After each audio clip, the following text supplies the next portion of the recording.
Homélie du Père Gilbert Adam sur l'Évangile selon saint Jean, chapitre 12, versets 24 à 26. Amen, amen, je vous le dis.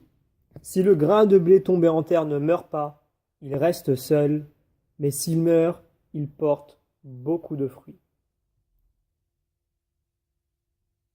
Aujourd'hui, nous fêtons Saint Laurent martyr. Au service de l'Église, Saint Laurent s'est offert lui-même à la suite de Jésus. Jésus nous révèle le sens de la vie véritable. Elle est relation et don de soi. Ce qu'il attend de notre part, c'est que nous mourions à nous-mêmes. Aimer sa vie et la garder jalousement pour soi peut vraiment nous perdre.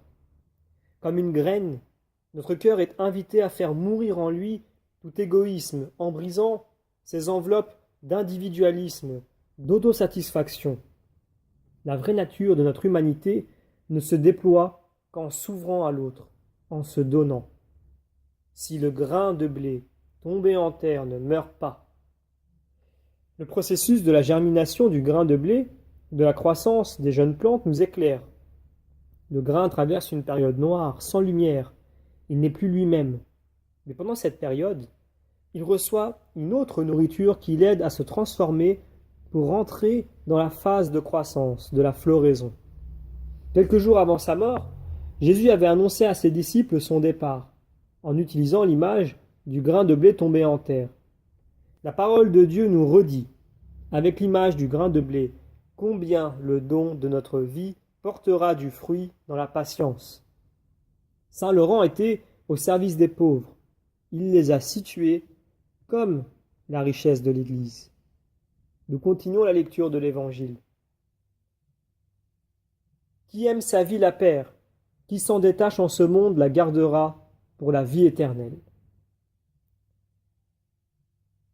À la suite de Jésus qui a donné sa vie, nous reconnaissons qu'aimer notre vie, c'est la perdre. Les martyrs de Jésus sont les témoins qui manifestent le courage d'être tout entier au service de Jésus. C'est au service de nos frères et de nos sœurs que nous vérifions notre intention.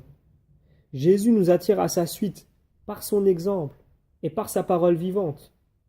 La vie de Jésus, le Verbe fait chair, est parole de Dieu. En célébrant l'Eucharistie, nous faisons mémoire du don total de Jésus lui-même et nous puisons là notre lumière et notre force. Saint Laurent, martyr, a témoigné du plus grand amour de Jésus. Dieu a le pouvoir de nous combler de toutes sortes de grâces afin que, disposant toujours, à tout égard de tout le nécessaire, nous ayons encore en abondance pour toute œuvre bonne.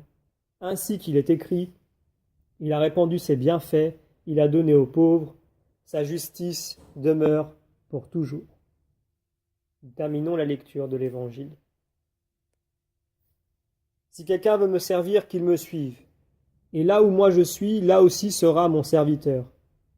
Si quelqu'un me sert, mon Père l'honorera. Jésus donne sa vie pour nous sauver, pour nous amener au Père, pour que notre vie soit éternelle. Il nous aide à quitter nos manières individuelles de penser, pour nous écouter les uns les autres. Eh bien, nous demandons la grâce de le suivre en changeant nos cœurs. Le Père nous donne l'Esprit Saint, la force et la lumière de Dieu, pour vaincre la haine et les ténèbres du monde qui nous renferment sur nous-mêmes.